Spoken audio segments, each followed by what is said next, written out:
जळगाव महापालिकेच्या निवडणुकांच्या दृष्टीने महत्त्वाचा मानला जाणारा टप्पा हा पूर्ण झाला असून महापालिकेची अंतिम प्रभाग रचना ही जाहीर झालेली आहे।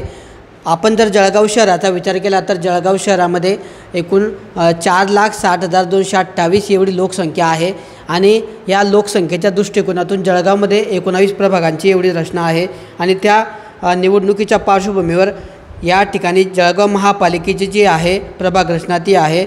अंतिम प्रभाग रचना ही महापालिका आयुक्त ज्ञानेश्वर ढेरे यांनी जाहीर केलेली आहे आणि आपण जर बघितलं तर आता आपण महापालिकेच्या दुसऱ्या मजल्यावरील सभागृहामध्ये आहोत आणि या सभागृहामध्ये नकाशासहित त्या परिसराची नावं, भाग आणि संपूर्ण माहिती, प्रत्येक प्रभागाची लोकसंख्या, त्या ठिकाणचं जातीय समीकरण अशा वेगवेगळ्या दृष्टिकोनातून जी आहे माहितीचे फलक या ठिकाणी या सभागृहामध्ये लावण्यात आलेले आहे।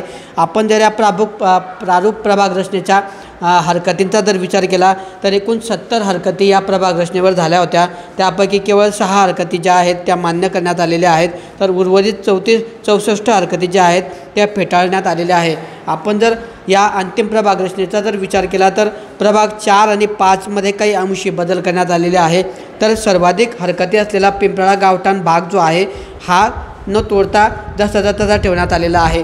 आपण या प्रभाग रचनेमध्ये जर बघितलं तर 19 प्रभागांपैकी प्रभाग क्रमांक 4 आणि 5 यामध्ये काही अंशी बदल करण्यात आलेले आहे।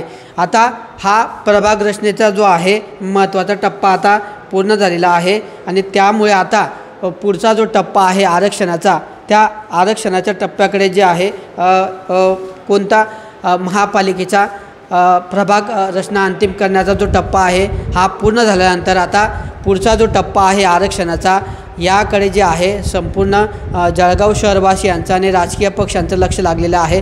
आता प्रभाग रचना अंतिम जाहीर झाल्यानंतर आता आरक्षण कशा पद्धतीने निघतं आणि त्यानंतर राजकीय समीकरणं कशी बदलतात याकडे संपूर्ण जळगावकर तसेच राजकीय पक्षांचं लक्ष लागलेलं आहे।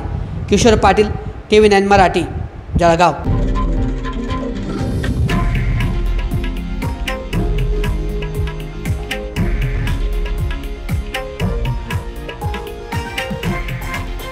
हे आहे देशातील नंबर 1 न्यूज नेटवर्क आणि आपण पाहत आहात TV9 मराठी, एकमेव।